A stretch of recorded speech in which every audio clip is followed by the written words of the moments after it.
आने वाली नस्लें शायद ही यकीन कर पाएंगे कि हाड़मास से बना कोई ऐसा व्यक्ति भी इस धरती पर आया होगा। ये शब्द दुनिया के महान वैज्ञानिक अल्बर्ट आइंस्टाइन ने महात्मा गांधी के लिए कहे थे। मार्टिन लूथर किंग ने लिखा था, गांधी मेरे आदर्श और भारत मेरे लिए तीर्थ समान। लॉर्ड माउंटबेटन ने तो गांधी को बुद्ध और ईसा मसीह का दर्जा दे दिया। साल 2009 में तत्कालीन अमेरिकी राष्ट्रपति बराक ओबामा एक स्कूल के दौरे पर पहुंचे। 9वीं कक्षा के छात्र ने उनसे पूछा कि अगर आप किसी व्यक्ति के साथ डिनर करना चाहेंगे, चाहे वो मृत हो या जीवित, तो वो कौन होगा? ओबामा ने एक पल की देरी किए बिना कहा, वो सिर्फ गांधी हो सकते हैं, क्योंकि वही मेरे रोल मॉडल है। 30 जनवरी 1948 को जब महात्मा गांधी की हत्या हुई, तब देश के तत्कालीन प्रधानमंत्री जवाहरलाल नेहरू ने कहा था, हमारे जीवन से रोशनी चली। वो रोशनी बापू की थी, एक ऐसे महात्मा की थी जिसने देश की आजादी के लिए एक अलग ही रास्ता चुना, और वो रास्ता था अहिंसा और सत्याग्रह का। नमस्कार, मैं हूं अनुराग दीक्षित और आप देख रहे हैं न्यूज नेशन का डिजिटल प्लेटफॉर्म। सबसे पहले आप तमाम दर्शकों को आजादी की ढेर सारी शुभकामनाएं। आज देश अपना 77वां स्वतंत्रता दिवस मना रहा है, और आज ही के दिन अगर महात्मा गांधी की बात ना हो तो फिर यह आजादी अधूरी लगती। वो गांधी थे जिनकी बदौलत देश की 140 करोड़ आबादी आजादी की खुली हवा में जी रही है। गांधी की बात करें तो उससे पहले अंग्रेजों के भारत आने और फिर भारत पर राज करने की कहानी को समझ लेते हैं। 16वीं सदी में गृह युद्ध के चलते ब्रिटेन की हालत खराब हो चुकी थी। राजनीतिक उथल पुथल के बीच माली हालत भी बेपटरी हो गई थी। ऐसे में अंग्रेजों की नजर सोने की चिड़िया कहलाने वाले भारत पर टिकी। सोने की चिड़िया इसलिए क्योंकि तब दुनिया के कुल उत्पादन का 1/4 माल सिर्फ भारत में तैयार होता था। साल 1608 में पहली बार अंग्रेज व्यापार के इरादे से भारत के सूरत बंदरगाह पहुंचे। तब अंग्रेजों का एक ही मकसद था, भारत से ज्यादा व्यापार, पैसे हड़पना। अंग्रेजों के आने से पहले ही ईस्ट इंडिया कंपनी की स्थापना हो चुकी थी। धीरे धीरे ईस्ट इंडिया कंपनी ने पूरे भारत में अपने पैर फैलाने शुरू किए और यहीं से पूरे यूरोप में व्यापार करने लगे। बीतते वक्त के साथ अंग्रेजों ने दूसरे देशों की कारोबारी कंपनियों को यहां से खदेड़ दिया। अब ईस्ट इंडिया कंपनी का एक छत्र राज स्थापित हो चुका था। करीब 150 साल तक भारत की संपदा को चूसने के बाद अंग्रेजों को लगा कि यह देश राज करने के लिए सबसे मुफीद है। भारत में आर्थिक और सामाजिक असमानता का अंग्रेजों ने भरपूर फायदा उठाया और यहीं से फूट डालो और राज करो की नीति शुरू हो गई। अब तक सिर्फ व्यापार तक सीमित रहने वाली ईस्ट इंडिया कंपनी ने भारत की राजनीति में दखल देना शुरू कर दिया। साल 1757 में प्लासी की लड़ाई में बंगाल के शासक सिराजुद्दौला की हार के साथ ही भारत में ईस्ट इंडिया कंपनी का शासन शुरू हो गया। इसके ठीक 100 साल बाद 1857 का विद्रोह हुआ और अगले साल ईस्ट इंडिया कंपनी की भारत से विदाई हुई। हालांकि भारत पर अंग्रेजों का शासन बना रहा और सीधे ब्रिटिश क्राउन के हाथों में भारत की सत्ता चली, लेकिन 1857 के इस आंदोलन ने ब्रिटिश औपनिवेशिक शासन के अंत की शुरुआत की। इस आंदोलन के बाद गुलामी की जंजीरों में बंधी जनता को शायद पहली बार एहसास हुआ कि अंग्रेजों को खदेड़ा जा सकता।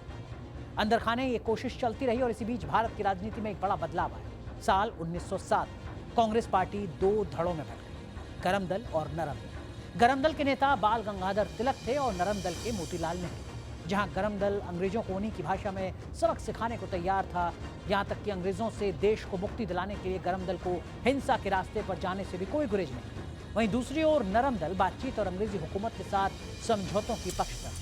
अब आया साल 1915, जो कि भारत की आज़ादी के इतिहास में एक बड़ा पड़ाव था। दक्षिण अफ्रीका में अश्वेतों पर हो रहे अत्याचार के खिलाफ सफल सत्याग्रह कर गोपाल कृष्ण गोखले के कहने पर महात्मा गांधी देश लौटे।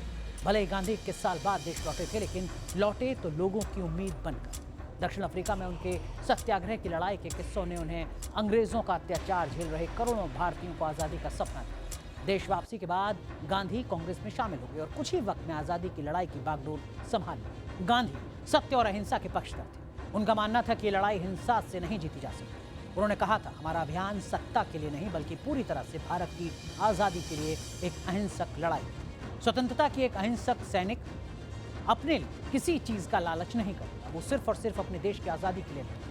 भारत लौटने के 2 साल बाद ही बापू ने अंग्रेजों को अपनी पहली धमक दिखाई। बिहार के चंपारण से गांधी ने आजादी की लड़ाई के लिए पहला सत्याग्रह शुरू किया। भारत में गांधी के सत्य और अहिंसा के अस्त्र का ये पहला इस्तेमाल था। चंपारण के किसान अंग्रेजी हुकूमत की बड़ी मार झेल रहे थे। उन्हें अपनी जमीन पर नील की खेती के लिए मजबूर किया जाता था। इसमें मेहनत बहुत लगती थी और हाथ कुछ नहीं लगते। अंग्रेजों ने इतने कर थोप दिए थे कि किसान पस्त हो चुके थे। चाहकर भी वो उन खाद्य फसलों की खेती नहीं कर सकते थे जो उनकी आजीविका के लिए बहुत जरूरी है। इस शोषण के खिलाफ चंपारण के किसानों ने कई बार आवाज उठाई, लेकिन हर बार उन्हें अंग्रेजी हुकूमत के कोड़े मिले। तब उस इलाके में एक समृद्ध किसान हुआ करते थे, राजकुमार शुक्ल। अंग्रेजों के अत्याचार से छुटकारे के लिए साल 1916 में वो कांग्रेस के लखनऊ अधिवेशन में पहुंचे। मंशा थी बाल गंगाधर तिलक को साथ लाने की, लेकिन वहां मुलाकात मोहनदास करमचंद गांधी से। और राजकुमार शुक्ल भांप गए कि यही वो शख्सियत है जो उनकी आवाज बन सकता है। हालांकि पहली दफा राजकुमार शुक्ल गांधी जी को प्रभावित नहीं करते, लेकिन कई कोशिशों के बाद गांधी मान गए और राजकुमार शुक्ल के साथ बिहार पहुंचे। किसानों के हक की लड़ाई के लिए गांधी ने अंग्रेजों के खिलाफ सत्य और अहिंसा को अपना हथियार बनाया। यहाँ उन्हें मशहूर वकील ब्रजकिशोर प्रसाद, राजेंद्र प्रसाद, अनुग्रह नारायण सिन्हा और आचार्य कृपलानी का साथ मिला। करीब 1 साल तक चले सत्याग्रह के बाद अंग्रेजी हुकूमत को झुकना पड़ा। लंबे वक्त से चली आ रही नील की खेती बंद हो गई। शोषित पीड़ित किसानों को अंग्रेजों के अत्याचार से मुक्ति मिली। इस सत्याग्रह ने पहली बार देश को आजादी की दाद दी और इसी आंदोलन ने मोहनदास करमचंद गांधी को महात्मा गांधी बना दिया। रविन्द्रनाथ टैगोर इस आंदोलन से इतने प्रभावित हुए कि उन्होंने गांधी को महात्मा की उपाधि दी। आजादी की लड़ाई में महात्मा गांधी के कदम यहीं नहीं रुके। दरअसल 1919 के जलियांवाला बाग हत्याकांड के बाद पूरे देश गुस्से में। ब्रिटिश हुकूमत के बढ़ते अत्याचार से लोग तंग आ चुके थे। दमनकारी नीतियों के खिलाफ स्वराज की मांग तेज होने लगी। ऐसे वक्त में गांधी जी ने एक और सत्याग्रह का बीड़ा उठाया और इसे नाम दिया असहयोग आंदोलन। 1 अगस्त 1920 को इस आंदोलन के शुरू होते ही बहुत बड़ा जन समर्थन उमड़ पड़ा। अंग्रेजी हुकूमत का सहयोग कर रहे लोग असहयोग पर उतर। छात्रों ने स्कूल कॉलेज जाना बंद कर दिया, मजदूर हड़ताल पर चले गए, अदालतों में वकील आना बंद हो गए, लोगों ने अंग्रेजों को कर चुकाना बंद कर दिया। सरकारी आंकड़े के मुताबिक 1921 में 396 हड़तालें हुई, जिनमें 6 लाख मजदूर शामिल थे। इन हड़तालों से सरकार को 70 लाख का नुकसान हुआ। अचानक से गोरों की पूरी व्यवस्था धराशायी हुई।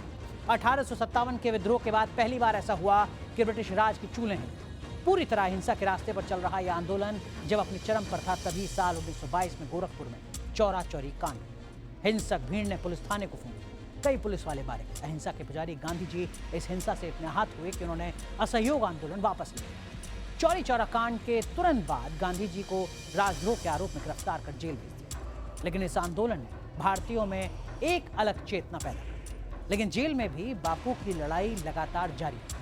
1930 में नमक सत्याग्रह और 1933 में छुआछूत के विरोध में दलित आंदोलन कर महात्मा गांधी ने भारत की लड़ाई को नई दिशा दी। लेकिन साल 1942 भारतीय इतिहास में मील का पत्थर साबित हुआ। एक बार फिर एक आंदोलन हुआ और उस आंदोलन के अगवा फिर महात्मा गांधी। साल 1939 में अंग्रेजों ने बिना मर्जी के भारत को दूसरे विश्व युद्ध में धकेल दिया। जबरन लोगों को फौज में भर्ती किया गया। विश्व युद्ध के शुरुआती 2-2.5 साल में ही भारत के हजारों युवा शहीद हो गए। अंग्रेजों का यह अत्याचार ही भारत छोड़ो आंदोलन की वजह बना। 8 अगस्त 1942 को शुरू हुए इस आंदोलन को अगस्त क्रांति का भी नाम। मुंबई के ग्वालिया टैंक मैदान में बापू का भाषण हुआ और यहीं करो या मरो का नारा दिया। बाद में इस मैदान को अगस्त क्रांति मैदान का नाम दिया। अंग्रेजों भारत छोड़ो के नारे के साथ पूरा देश इस आंदोलन के साथ खड़ा हो गया। अगले ही दिन हजारों लोग जेल में डाल दिए। महात्मा गांधी को भी जेल में डाल दिया। लेकिन लोग डरे नहीं और ऐसा जनसैलाब उमड़ा कि ब्रिटिश हुकूमत की जड़ें हैं। पहली बार देश के युवा बड़ी तादाद में आंदोलन के साथ खड़े। गोरे एक और विश्व युद्ध में उलझे थे तो दूसरी तरफ भारत में उनके अंत की शुरुआत हो गई थी। अंग्रेजों को इस आंदोलन को खत्म कराने में करीब 1 साल का वक्त लग गया। आंदोलन तो खत्म हो गया, लेकिन इससे ऐसी चिंगारी उठी जो 5 साल बाद अंग्रेजों को भारत से विदा करने के बाद ही शांत हुई।